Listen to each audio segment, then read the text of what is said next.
happy holidays. And for all of you Amazon.com shoppers, go to southgatemediagroup.com. There's an Amazon login portal there. And just do your shopping. And portions of your shopping go to help support Southgate Media. So happy holidays. As a bird, as a plane, as Supergirl. This is Jason J. Lewis, the voice of Superman on Justice League Action. This is Mark Wade, writer of Superman Birthright. And you're listening to the Krypton Report. And you're listening to Krypton Report. Up in the sky, look! It's a bird. It's a plane! It's the Krypton Report! The All Things Kryptonian podcast, including Superman and Supergirl. We discuss games, movies, cartoons, TV shows, and comics. Find us on Facebook, Instagram, YouTube, and Twitter. If you've enjoyed Krypton Report, please check out the other podcasts available from Southgate Media Group. From Capes and Lunatics, which is everything you could possibly want from a geek podcast, to Nuff Said, Capes and Lunatics Sidekicks, Titans Talk. If you're like me, you can't get enough of your DC. And you can also check out Super Connectivity, where they discuss everything in comics. Also, they do discuss Marvel. That's something you don't hear much from me. So, check it out. SouthgateMediaGroup.com. Look in the sky. Superman is coming. It's so awesome. That was weird. Yeah, I started, for some reason, I wanted to dial out to you and James. And I was like, nope. Wow. I was like, Oh, yeah. I was like, no, mother trucker. Man, I have I rewatched it while I was juggling cooking and doing all this stuff. And, man, I have more questions than anything about this episode. Okay. So, yeah. I guess, I never watched Birds of Prey.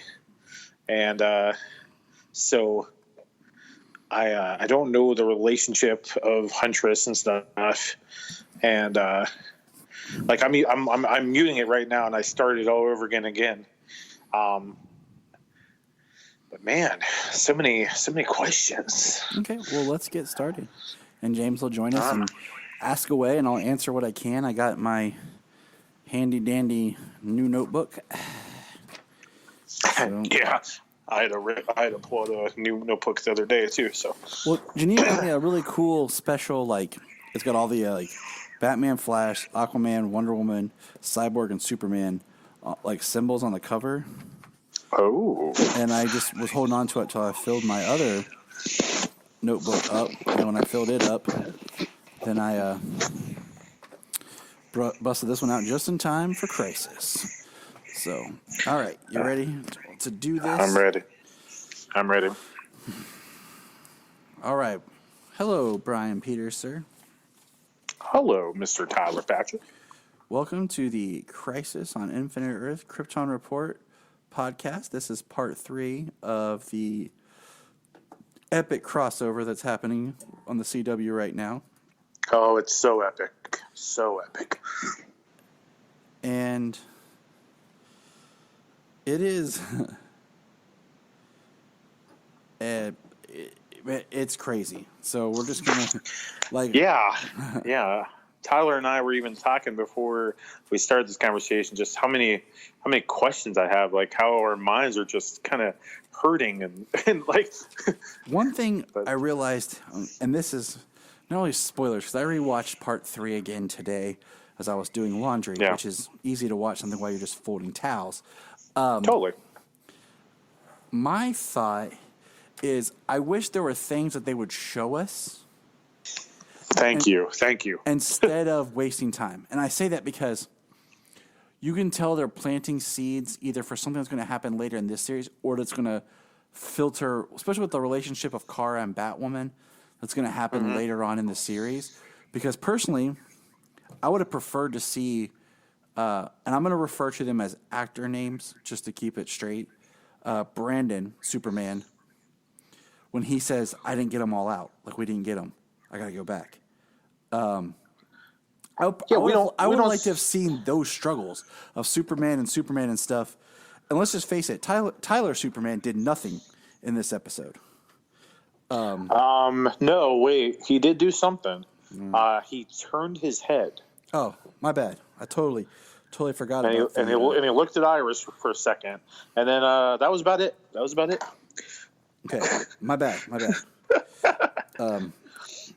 But my thing is, those would have been interesting scenes of just action, and like I know it's a TV budget, and they, even though this is a crossover, like I think they've done a good job doing the crossover, so you're not sure what episode you are if you were just looking at it from an outside point of view. Like, oh, this is the Flash, even though like in this episode Cisco and Caitlin did join, but we also got Diggle, who wasn't previously in an episode. So you're like, oh, Finally. Okay. So it definitely feels more like it's a 5-part movie story than being chapters of, an like when you watch Invasion, you can point out, oh, this is the Arrow episode, this is the Flash episode, this is the Legends episode. So, well, I mean, I felt it's flowed okay. It's flowed pretty decent, but like the first episode, it is really a Supergirl. Like each episode for this perspective character has ended with a focus on that character. So, episode 1 ended with 38 disappearing, and the car is like, oh no, I lost my people. And she lost her mom and all that stuff. And her like, maybe I can get 38 back. And then part 2 ended with Kate being like, oh, I'm the Bat of the future and I'm a Paragon now. And, even though as much as I would have liked to see more of Kevin Conroy in this, working with Brandon Routh, I would have liked to see some of that interaction, this old Batman with this old Superman. But I understand that they had, Kevin Conroy, kill his Superman. And, I understand that. I don't know. I would have liked more of Conroy. But go ahead. I know, I do too. But, he did what he did. I think he got more screen time than, in a way, I would have thought. So that, it was nice that, he was in there longer than what he could have been. It really could have been just a, like, kind of like how we got the Knox cameo and stuff. It could have really just been a pop and drop. That is true. I mean, it also would have been pretty cool if we would have seen, like, if there would have been a different Kate there that wasn't dead. Yes. And this Kate was, Bruce Wayne's apprentice, and she was taking over the mission for him, and she could see this other Kate and this other Earth that did go the dark way, that did take it too far, that did become like Beth. And that would have been some character development that would have been really good for Kate, where she's like, whoa. If I keep going down this Batwoman path, will I end like Bruce? Will I turn the way that Beth has turned? Ooh. You know what I mean? It would have been interesting even if you would have, like what you just said, if you would have flipped that, and instead of it being Kate, it was Beth. On that, there you go. On that Earth, the roles were because then you could have got the actress that played Beth. There we go. I'm kind of surprised she wasn't in it, first of all. Yeah. Because you said you hadn't seen it. She was Black Canary in Birds of Prey. In the TV show Birds of Prey, that actress was the young Black Canary. And So I'm surprised that she, already being in contract with CW, wasn't with that cameo of Huntress at the very beginning together. They did, I looked it up, the voice of Oracle that she talks to was Dina Myers, who did the voice and who was Oracle on Birds of Prey. I don't know if it was a new recording or if it was old audio. Like archive footage type thing? Yeah. Yeah. But it really was her as Oracle. So I don't know why they couldn't have just in the schedule found a shot for her just to be in that same shot. So I don't know. So you're saying Beth was Black Canary on that show? Yeah.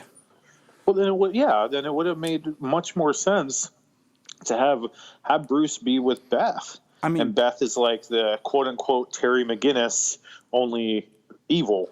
I mean, they've already doubled up on an actor if you think about it.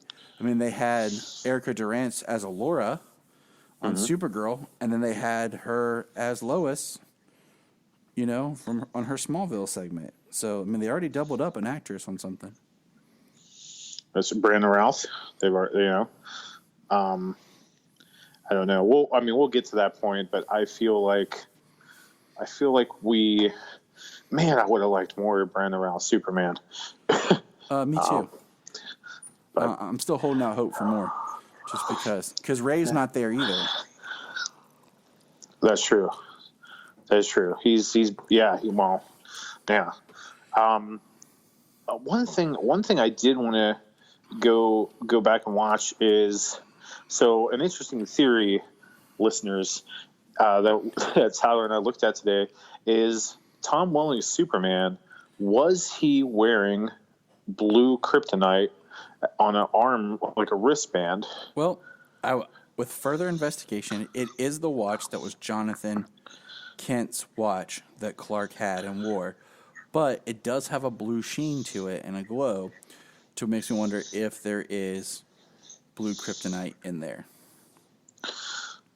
Oh, I gotta go back tonight and just like pause it frame by frame because man. So, all right. So this episode starts out. We don't want to get too ahead of ourselves, of course. No. But so this episode starts out with, we hear Diggle's back, and Cisco has showed up, and him and Ray have finished the Paragon detector. And now we know who all the Paragons are. Well, hold on. You got a little ahead. It opens with Huntress from Birds of Prey running, and we see Earth 203 get destroyed, which was cool because Birds of Prey debuted in 2003. So that made complete sense why that was Earth 203. Fair enough. Very true. Other than that, you're completely right, where it goes from there. Like, that was we saw that, then we got the Crisis on Infinite Earth. Yes. Sorry, I hit play when we started talking, but it skipped a bit. So, yes. So that Earth has disappeared. We see a little bit of Huntress, who, correct me if I'm wrong, in that world, she was Batman and Catwoman's daughter? Yeah, she was Helena Wayne. Or not Helena. Yeah, Helena Wayne, right? Yeah. Yeah, okay. Wayne. Yeah, Helena Wayne. Now, didn't they do in another Earth, like Earth 2, Huntress was the daughter of Batman and Catwoman? Yeah. So that show always kind of felt like it was on an Earth 2 kind of thing because they talked about New Gotham and they talked about, she was Helena Wayne, the daughter of Batman and Catwoman. So, but now we know it wasn't Earth 2, it was Earth 203. Gotcha. So, the joy just keeps coming. Yeah, I mean, I can't wait till January. Oh my God. I think he's ready. I mean, can't wait till January, but it's in two. It's like both parts in 2 nights, though. One night. They couldn't have even spread it out like. Oh wait, they're doing it one night? Yeah, it's both episodes in one night. Oh my gosh, I don't know if I could take that. Right, and I'm like, and that means when we record, we're double talking. It's like. Oh my gosh, we're gonna have to call it that day. Because I cannot not watch it live. You know what I'm saying? Like I could pause it, let's record, then go back and watch it. And hey, look who's buzzing in. He must. Hello, Superman Red. He made it to the vanishing point. All right. Yes, sir. So James, all we got so far is that Earth 203 has disappeared. The Huntress is gone again, and they are showing us who the 7 Paragons are. Cisco and Ray finished the Paragon detector for the big reveal. Yeah. Okay. Was it not weird that all of a sudden Barry is a Paragon, and so is John Jones? Like, So what's messed up is that half of the Paragons, more than half of the Paragons, are from the main shows. right? Like they're already there, and that's what's killing me. Okay, I know logistics reasons why not, but honestly, instead of John Jones, it should have been Black Lightning. Like it should have been Jefferson Pierce. So we would have had Jeff from Another Earth, Kara from Another Earth, then Barry, Brandon from Another Earth. Exactly. And it would have felt a little bit bigger. Yeah, they're from the main shows, but at least those are from different Earths. Compare from all of a sudden all the Paragons are from Earth 1. I gotta say, I'm very upset that the Paragons are who they are. Like, we have this huge cliffhanger in episode 2. Like, who are these 3 Paragons? Oh my gosh, is Tom Welling's Superman going to be one? You know, is Conroy's Batman was one for a brief time. You know, like, who is it going to be? I was gonna say, they already showed it wasn't going to be Tom Welling. But like, and Conroy's in the second episode. So when they leave off in the second episode and they're trying to find the 3 more Paragons, I expected Jefferson to be one. I expected and Honor would have fit him. I mean, Honor would have fit him well. There's someone that we all expected to be one who's not one.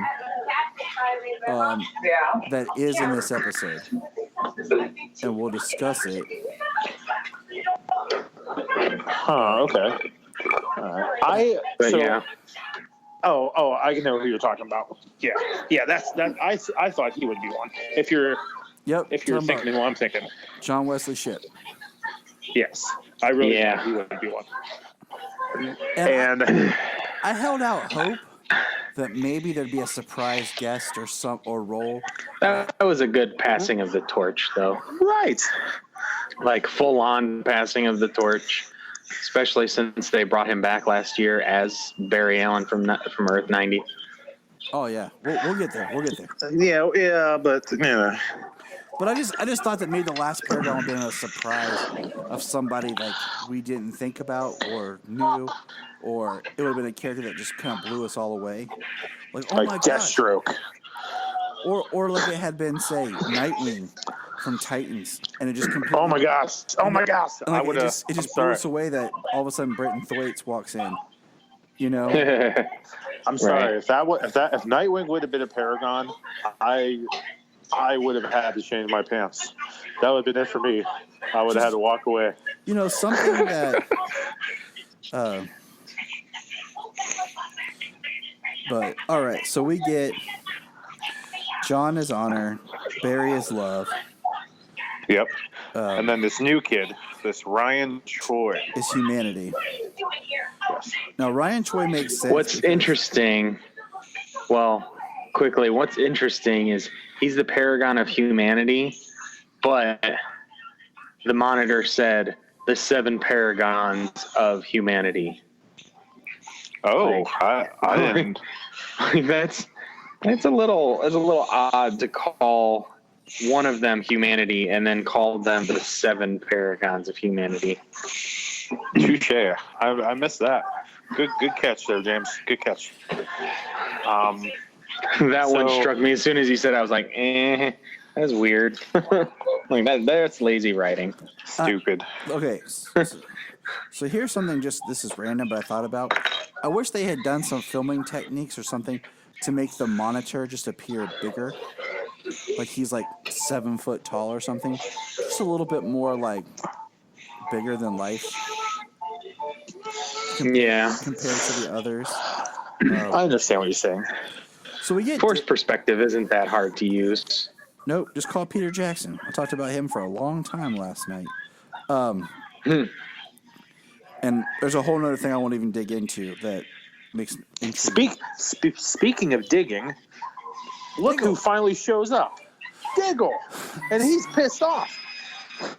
You know, so Diggle, that is a very interesting kind of story line because you have Diggle and you have Mia, Constantine, and Sarah. But where did Sarah go? Like, why wasn't she with Constantine? I think I missed it or something. Like, it was just Mia and Diggle that went with Constantine. Where'd Sarah go? I'm actually watching her talk to Diggle right now over Oliver's body. Because that's what she does. She has that conversation, and then she's gone after that. Like, did she? Yeah, I don't really recall seeing her. And I don't remember a line of dialogue about, hey, I gotta go or anything. Because Frost and Vibe and Pariah and Black Lightning and Barry and Earth 90 Barry were all at the antimatter cannon. And then,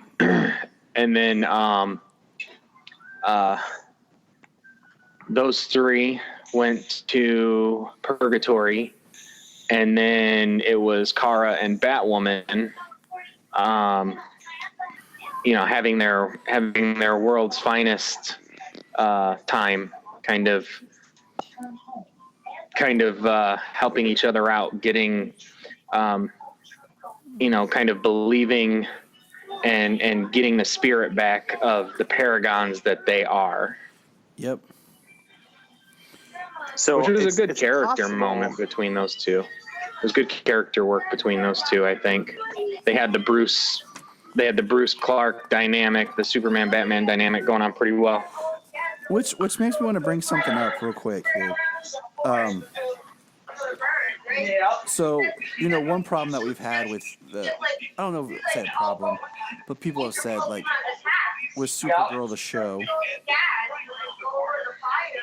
is that she outshines Superman. And we just got to look at, on this Earth 1, Supergirl is more prominent than Superman. Well, they know her because Barry had traveled Earths and met her. But not even that. Like, if we go back to when, was it season 3? When,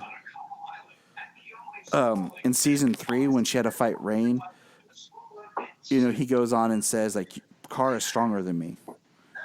Yeah. And stuff like that. So this relationship of Superman and Supergirl is different, with Supergirl being more of the more powerful, confident character, because it is her show, compared to how we're used to the relationship being.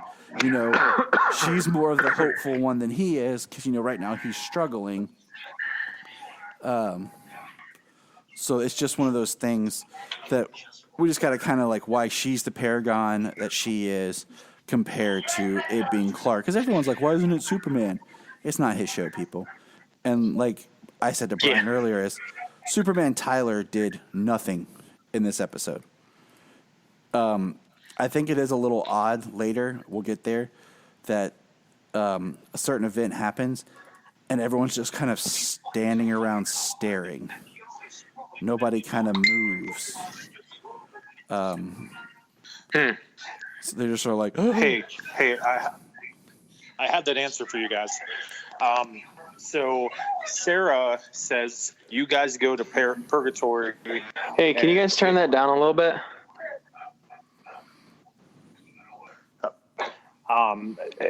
Yeah, okay, sorry. Sarah says to Diggle that I will watch over Oliver's body while you and Mia and Constantine go to Purgatory and get him back. So I will make sure that he doesn't flip out and like start killing people.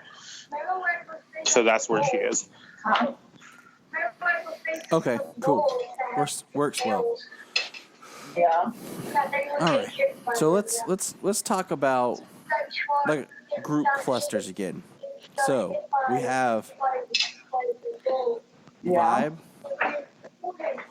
and Barry, and then Pariah with Killer Frost at the anti-monitor cannon. So antimatter cannon. Antimatter. So it was it was what's generating the antimatter wave that's sweeping across the universe, the multiverse. And of course, it's on Earth 1. Of course. Yeah, sure. because that's the cave or the little door that Pariah opened. Pariah. And he shows up and he says, "I'm here to bear witness to tragedy." And he shows up and he's watching. He disappears, and we learn that it's Pariah that goes and gets Black Lightning. And we can assume that Black Lightning at Earth is 73. Because that's the one we see destroyed. And then he shows up. So what was interesting was I heard that it was 70. Somebody said it was 73. And speculated that it was because he was created in 73, but he was created in 77. So why wasn't his Earth 77? I don't know. Oh, so Black Lightning's Earth was 77? No, it was 73. Did they specify? Because the only time that they had Earth 73 was on the display that Lois was watching. Well, that's the only time they had. Yeah, because we see that Earth get disappear, and then he shows up next and says your Earth was just destroyed. So, well, they say every second another Earth, another universe, or another multiverse dies. So we could go with it for now. Oh, hey, we're missing something here. How about Cisco? Oh yeah. Cisco gave up his powers, and now something's happened. The monitor just waved his hand like, yeah, we need your powers back. Here you go, Vibe. He's like, no, I gave them up. Blip. There they are. Yep. Cisco did not want his powers back. That's for darn sure. Yeah, because Cisco's a. But I'm not going to go down. I'm not going down that rabbit hole again. Not going down that rabbit hole again. But it looks like the Monitor uses Cisco's vibe abilities to get to the antimatter cannon. And this antimatter cannon is what is actually causing the wave to destroy the Earth. If I'm right. Maybe I'm right. You're right. I don't know. Okay. All right. I just want to make sure we didn't miss anything. And then I'm trying to make sure we don't miss anything. It's powered by, we see it's powered by Earth 90's Flash. And we get the musical cue, which was awesome. Yeah. We get to hear the Danny Elfman Flash theme again. I gotta say, that's been such a nice thing about this crossover. Like how they add in the original 89 Batman theme, when they showed Earth 89, the Batman animated series theme when we saw Earth 99 and Kevin Conroy. Like, it's the Superman theme when Brandon Routh came. Like, it's been awesome just having these little tidbits. It has been. And it's nice to just kind of feel like refresh with your characters that we know. And what's crazy is this is the Flash. Like Crisis is. Holy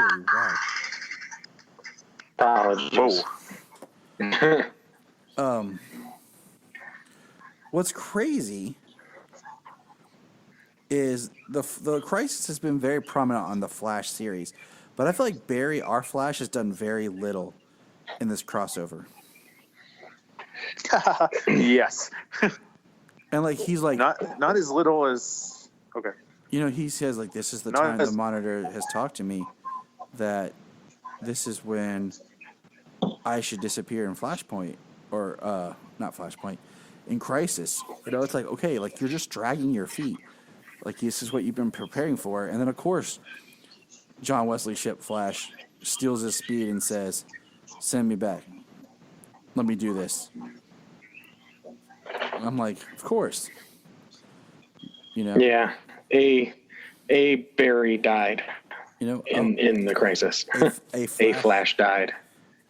And it just kills me because I'm the whole thing has been the Flash and Crisis, and now he's barely done anything in any of the episodes. Hello. Yep. And that newspaper, when we see that newspaper for the first time in season 1, it clearly shows a picture of Grant Gustin's Flash. Flash disappears in crisis. It clearly shows it. It doesn't just say the Flash with the lightning. It clearly shows him. And when they changed the date, it still showed him, right? Like when the date changed to December 10th, it still showed Grant, right? Yeah, but I mean, part of Oliver Queen's death was basically to say that anything that we've seen or we know about the forward universe is up for change. Because like this isn't how it's supposed to happen. Things are changing. But like it just bothers me. Like they told us that Oliver was going to die. They told us that Barry was going to die for so long. Like something was going to happen in Crisis for all these years, and then it's Barry's turn to die. And we're like, okay, this is it. I've been ready for this. Okay, Barry's going to go. And it's a different Barry. It's still Barry, but it's not, it's not the Barry that we spent the last 6 years with. All this season has been, okay, Barry's going to go. Cisco's going to be team leader now. Iris, you're going to lose me. And we go and take 90s Barry, and it's like a cop-out. It's like, okay, so Barry's going to live. Oh, he's the paragon of love now. Like, once they showed Barry as the paragon of love, I was like, I'm scratching my head here. Well, I mean, my thing was I always had a feeling that it wouldn't have been Grant Gustin Barry because we're in the middle of the season. They're not going to go his show that long without him. And John Wesley Shipp was back.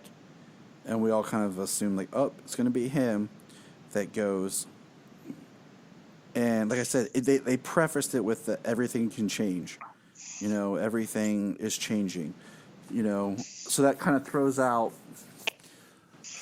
anything we already know. But I don't know if you guys read this. There is one thing that tells us the multiverse will be fixed and goes forward and characters live. And it is a special guest appearance character of this episode. That's the clincher. Oh, hold on. What did I miss? The Spectre character? Nope. Or was it Lucifer? It's Lucifer. Yeah, that's the next part of the episode. Because yes, sir. Lucifer, I like that. It's confirmed that the time frame that Lucifer appears here is before his series starts. Oh, really? So his entire series is post-Crisis. Really? How do you know that? Because they've gone on the record and said it. Because everyone's asking about... Okay, that's good enough for me. Oh, I had no idea. Because he was talking about it and everything. And because the original pitch for Lucifer the show was supposed to be him saying, what is it you desire? And it's all about him making deals with people. And that's in the pilot. But then they changed it, made it like a police procedural with him. And so it was interesting to see him back as that type of Lucifer. And he said, yeah, the show takes place in the 5 years I was in L.A., the character was, before the show starts. So I thought that was pretty cool. So that shows us that there will be a multiverse that returns. Huh. So, Or is he just in LA on the same Earth as everybody else? Yeah. It's still the future. Something comes back, Well, yeah, something comes back. We know they obliterated all Earths. There's nothing. There's nothing for people to. There's no Earth. There's only 7 people left alive, and they're in the vanishing point. All right, so let's get there, and we can kind of backpedal here in a second. But I'm gonna say this: I hated that they destroyed all the Earths. I hated it. I don't like it because as soon as you raise the stakes that high, you have to kind of go in there and fix something. Like, you can't end it. Now, if they had to end it, it was like, there's only 3 Earths left, and then they have to battle to protect those last 3, there makes me feel like there's more stakes in that's all that could be left, or it's going to just go down to 1. Instead of there's nothing and now we have to bring them back somehow. Like you said, well, like I said, I think that's why they are placing so much time on Kara and Batwoman on the Book of Destiny, about trying to recreate an entire planet using the Book of Destiny. I think that, if they can, they'll be able to collectively or something recreate an entire planet, not a multiverse, but an entire planet where, people they know and a population exists. I just hope it's not like Kara looking in the book and then they all join hands and like share the book's energy together. Well, that's kind of the easiest out, is you just have to believe. We all believe and we all love and everything is good again. Yeah. But now, speaking of this Book of Destiny, we get this little scene with Kate almost ready to kick Lex Luthor's butt. She pins him against the wall and is like, tell us about the Book of Destiny. And he's like, well, if you use it, it takes a very keen mind. It takes someone with great focus and intelligence. Otherwise, you could lose your mind. And if you want to bring back a whole planet, you might go insane. John Cryer, best Lex Luthor like ever. Oh my gosh, she's so good. But and just yeah. So it was interesting with the Book of Destiny with Kara, because like, or will Kara really reshape the universe with this Book of Destiny, or will it drive her mad? Will we see Supergirl go crazy and we get this like 0-hour Hal Jordan as Parallax type thing for maybe a future crossover? I don't know. I would think, if you're going to go that way, okay, I see she pulls it off, but we start to see that she's having voices in her head, things are messing with her, and that kind of keeps going and builds to next year's crossover, where she eventually snaps. I think that would be a great idea for a crossover. Like, I really do. They found because the threat is finally one of them and not something external. I mean, that's what made 0 Hour such really powerful. Like when Hal Jordan lost his mind because he lost Coast City in his home, kind of like Kara lost her home here. It was a great story. I still would like the Kara Rage of the Red Lanterns type story down the line. Oh, you gotta take it to that whole level, huh? Ooh. But so yeah, I mean, they keep building up, and we'll kind of jump to, Kate shows Kara that she has the piece of kryptonite that Bruce gave her before they actually left. Kara's like, why do you have that? And then she tells Kate to keep it. So we do kind of get that like scene of Supergirl, because I mean, let's face it, it's Supergirl and Batwoman, but it's still Batman and Superman. Like they're using their stories, personalities, and tropes in those characters. So we got that scene. Agreed. We got that scene of them giving her the kryptonite, basically. Now, before we do get a great scene, I want to jump back real quick, of John Wesley Shipp, Flash, on the treadmill running, and as he rips apart, it cuts away to a clip from Flash, and we find out that this Barry Allen married Tina McGee, and we see Tina McGee from a clip from the old 90s Flash, and we hear the theme song And I'm gonna admit, fellas, it teared me up. It teared me up. What about you guys? I was glad to see it. I thought it was pretty cool looking. They went all the way back to, especially with it being his sacrifice, they went all the way back to his show. I mean, it's great because, that was my Flash as a kid. Like, I remember when that show was on, like, it was the show I kept wanting to watch but could never figure out when it was on TV. I don't know what. I know I watched some of it when it was on TV. I couldn't tell you anything definitive, but I know I watched some of it then.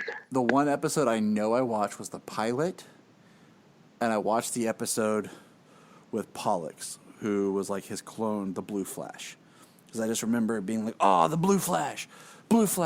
Like, it just stuck out in my brain as a child.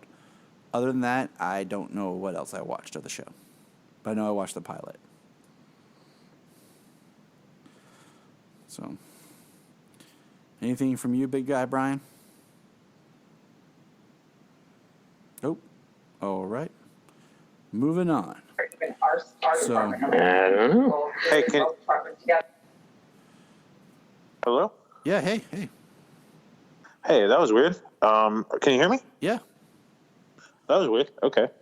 Oh, I don't know why you couldn't hear me. So John, did you even watch Mark Hamill Trickster? I don't think so. I remember seeing the promo, but it's one of those shows like, when you're a kid that you like that maybe your parents don't like or could care less about, so they don't really keep up with it when they change nights or whatever for the show and it's bouncing around. Well, for the CBS Flash with Wesley Shipp, I would rent that from Blockbuster religiously. Nice. Like every couple months, I would go and I would rent that pilot from Blockbuster. Like I can bring it in my mind, like just seeing that VHS on the shelf, and my mom like going, really again?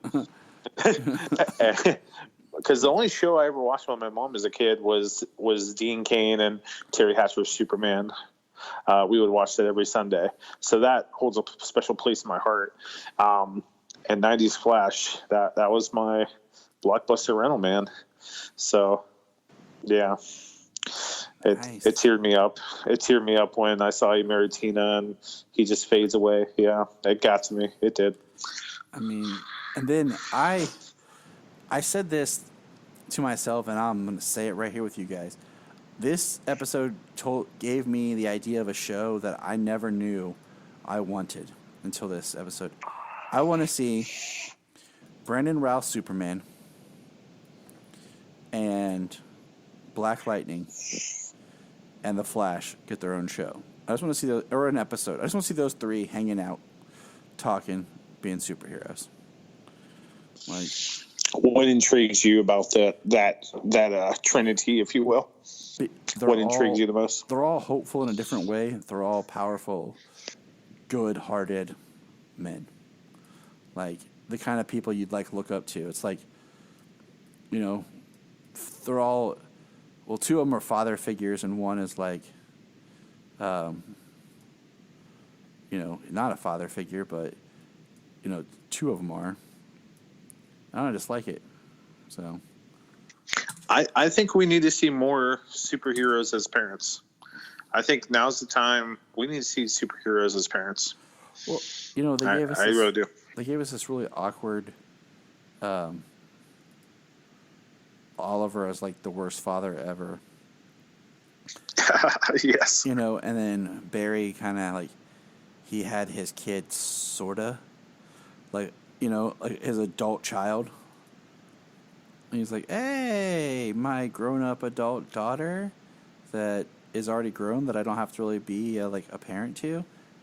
Like, and then Oliver gets to meet Mia, and then Oliver never had to like deal with the crap, literally the poop. It's like he did a little bit with Mia, but anyways, the thing is, that's one reason I've liked Black Lightning. Is I like that he's a father, and that's his focus, and that is something that attracts me to that show, because I like the character of Jefferson, but I really like that he's a father. So. And DC Comics has this horrible habit right now of, let's just take this kid from being a baby and this guy, you know, being a father.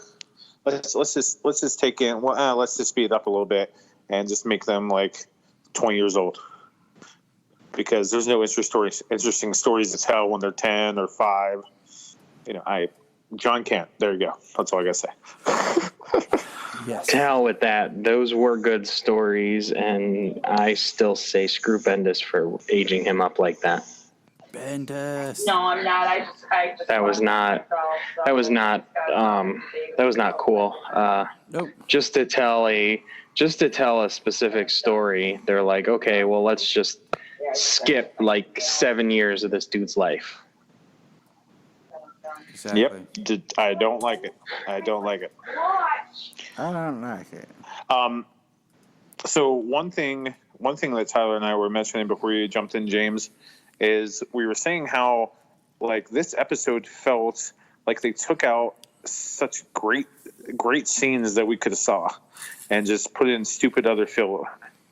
For example, you see Brandon Routh like fly or appear back on the ship and talk to Lois, and he's like, I couldn't save him. You know, he's going in there with Tyler's Superman, which we don't see him do anything. And he comes back and he's just so frustrating because he's like, I couldn't save him. I couldn't save all these people. And we could have got these awesome scenes of these Supermans just saving people.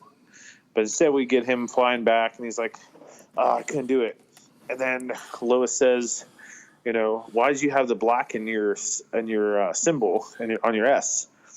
And he has this line that's just awesome. I love this line where he says, because it shows that even in the darkest times, hope can shine through. That's in that little bit of darkness, and my S can shine through. And I thought that was pretty dope. Yes. Yes, it was. And I mean, that was a pretty good shot. That was a pretty good shot. Interaction with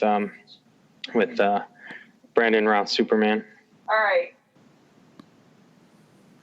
But I felt we got cheated, man. I want more. I want more. When you like something, you want more. Yeah, I mean, Brandon Routh Superman period is like the thing about this that's getting everybody like, I want more. Like, I want this. Like, this is something that I didn't realize I wanted more of till now. And it's actually and it's kind of sad because he's doing so great. But, I mean, I feel like this is more of like him as Superman. It's just enough of like the amalgamized Returns and Reeve universe. But I think Brandon's getting to shine more as Superman. And it stinks because even here we're getting what we want, but we still don't get enough of it. And I agree. We are getting him.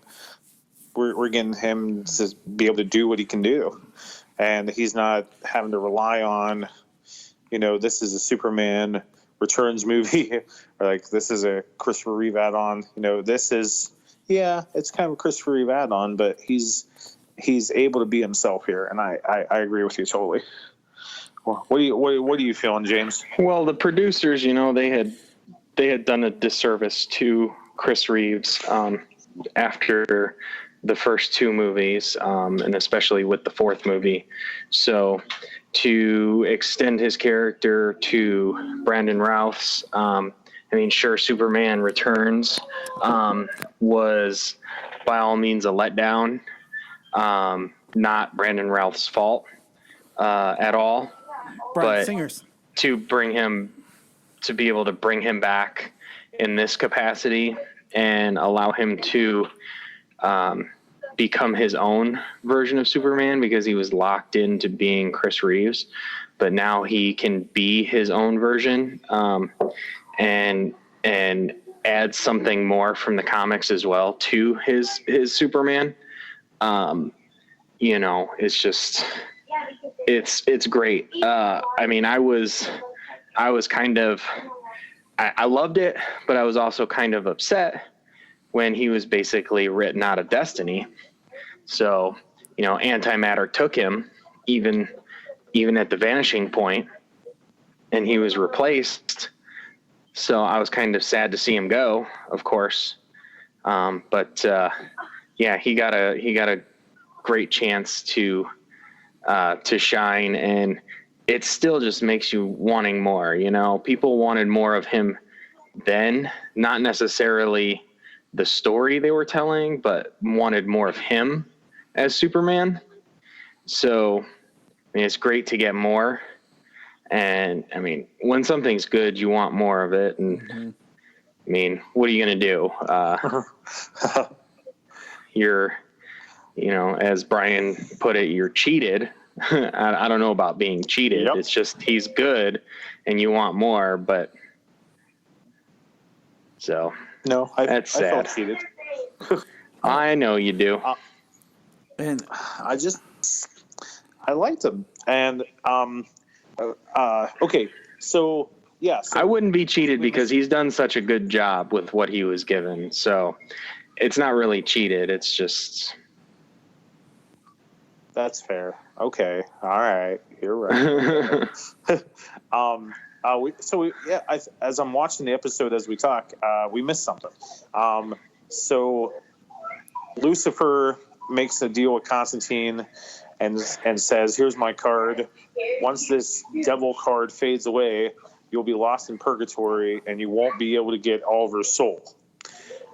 And they arrive in purgatory, which looks like Land U, Purgatory Island, whatever.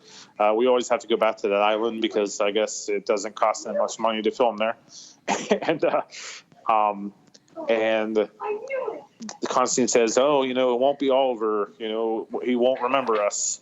And then Oliver attacks them, and all of a sudden Diggle's like, remember who you are.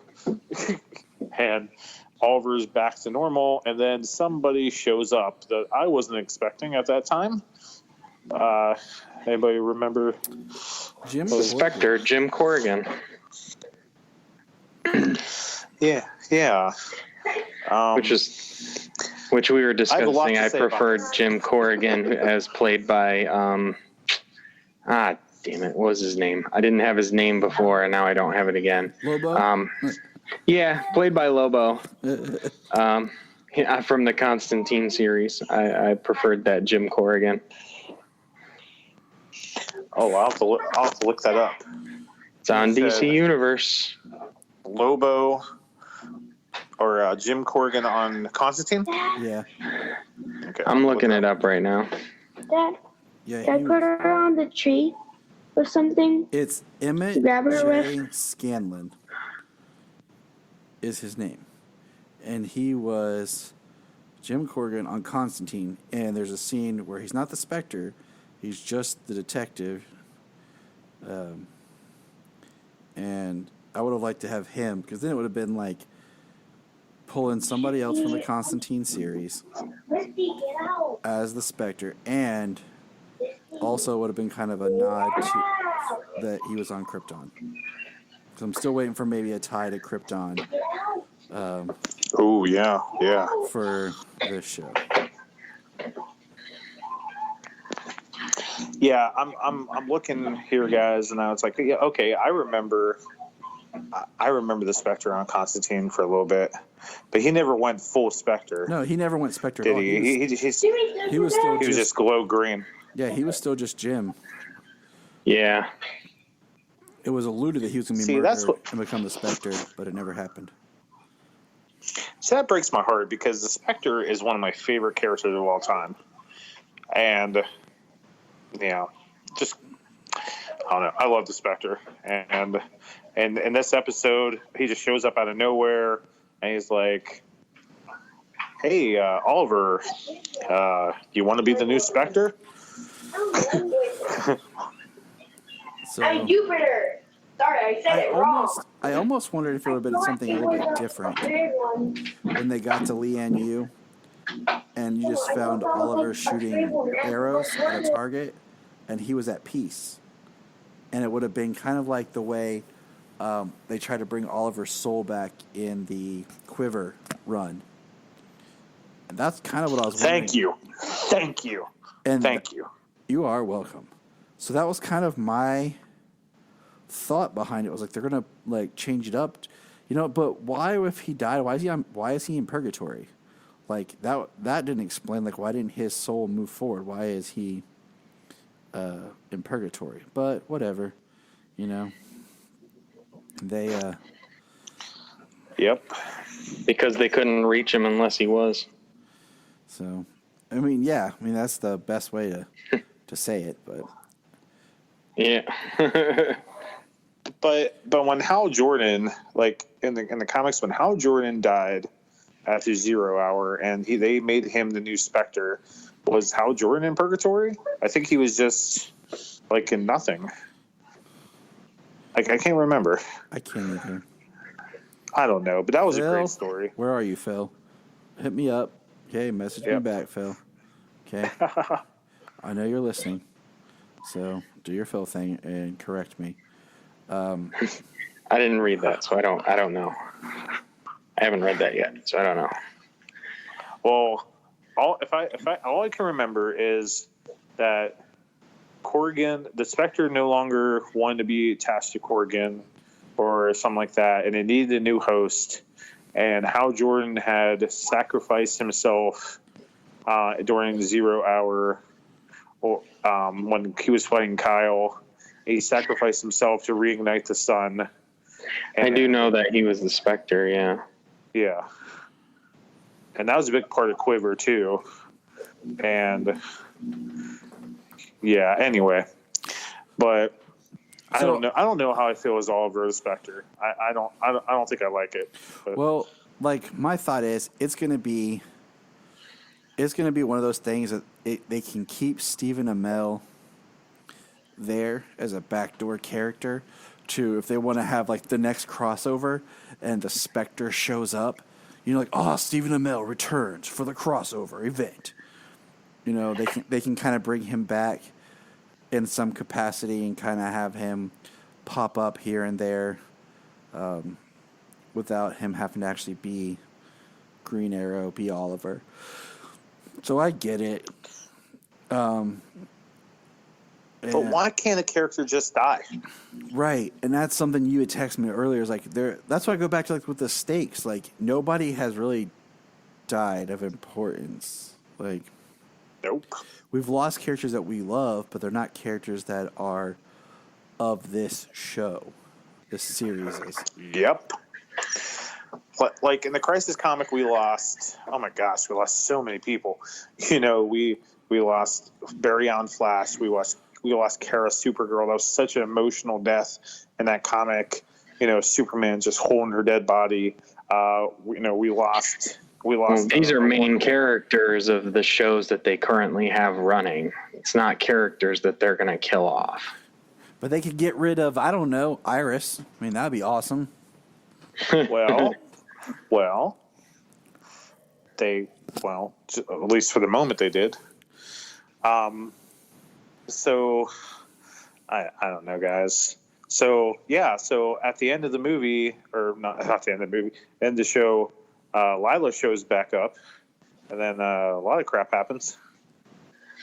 So yeah. Yep, she's controlled by the Anti-Monitor, and she kills the Monitor. She straight out of the comics. And he calls the Anti-Monitor Mobius.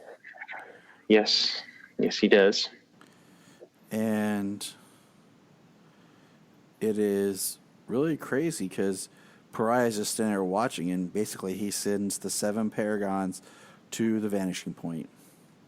Which I need to go back and read that part of Darkseid War where they explain they explain him being Mobius, having a name, and where he came from. Right. I need to also. My books are. I think it's part. I think it's still part of, the similar creation story of them being brothers or them being opposites, but they added more to it and some other connections, which is inevitable. They do that with everything as stories continue to evolve. Yes, they do. So in the new 52, or I'm sorry, in Rebirth, it was new 52. This is what the anime monitor looks like now, and he's called Mobius. Yes. Yeah, pretty much. Oh, okay. Yeah, he doesn't look like that mechanical body, just the antimatter inside of a mechanical body. So, yeah, well, I mean, my opinion. I like the old stuff. Yeah, which I had heard people like old school comic readers too, like, I can't remember who it was, but saying like I don't get, like, they were never like sold on the design. Of course, the story is great, and he was a great villain and everything. But they were like, man, I was never sold on that design. And then when they kind of redesigned him, like in the new 52, they're like, now that's a redesign. Like that's good. It makes him look something. Makes him kind of look like a being of some sort. Yeah. So it's not. Yeah. So it's not just. I mean, it's anybody's preference. It's all subjective, but. Yep, it is. I thought he looked weird. I wasn't expecting that when I read through Crisis on Infinite Earths. So. I don't know. I thought he kind of had like a Darth Vader thing going on. I kind of liked it. Of course you did, Bryan. I like everything old, So why the heck? Like, one thing I'm confused about, and maybe you guys caught it. So Lois is at the monitor, and she says there's like 7 Earths left, right? And then Lila kills the monitor, and now everything's gone. Well, she said there were 7 Earths left before they got there, where there was only Earth 1 left. When they're all there at the end, there's only the 1 Earth left. Okay.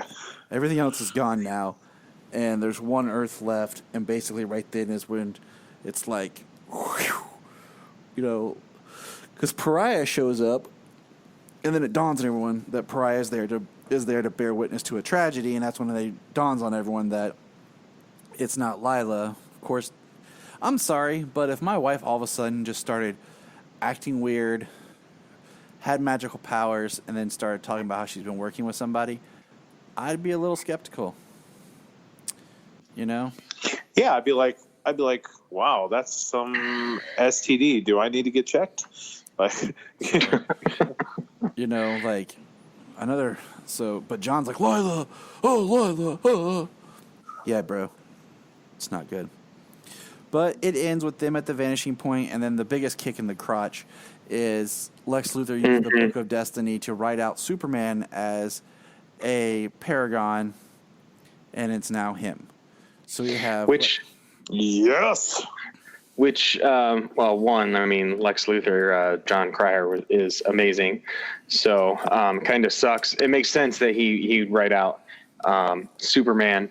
But it sucks that Brandon Routh's Superman is gone. But also what's funny is people were saying that for the 7 paragons, the 7 symbols on the cave, on the wall, on the door, they're like, clearly one of them is an arrowhead. And that's the one that Lex Luthor wrote out. So there is not an arrow character as a paragon.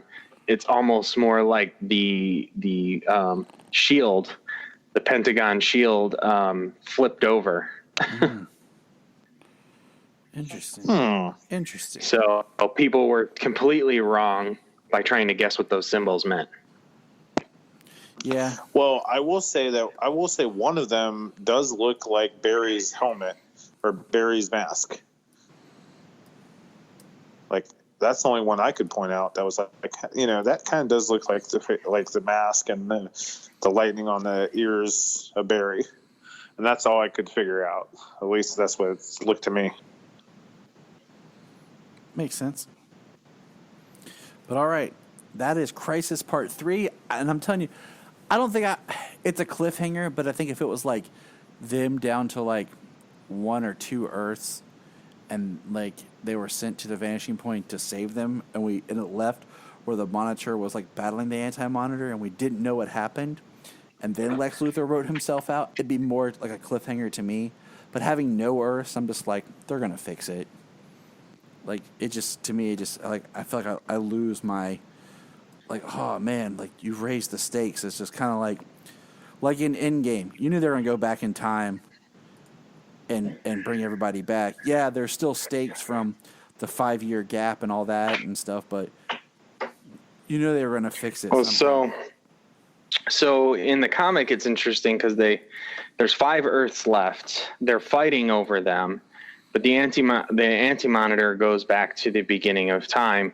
To change the history of the universe from the very beginning, and so which they do mention in the promo for the 2-hour finale, the 2-episode 2-hour finale, but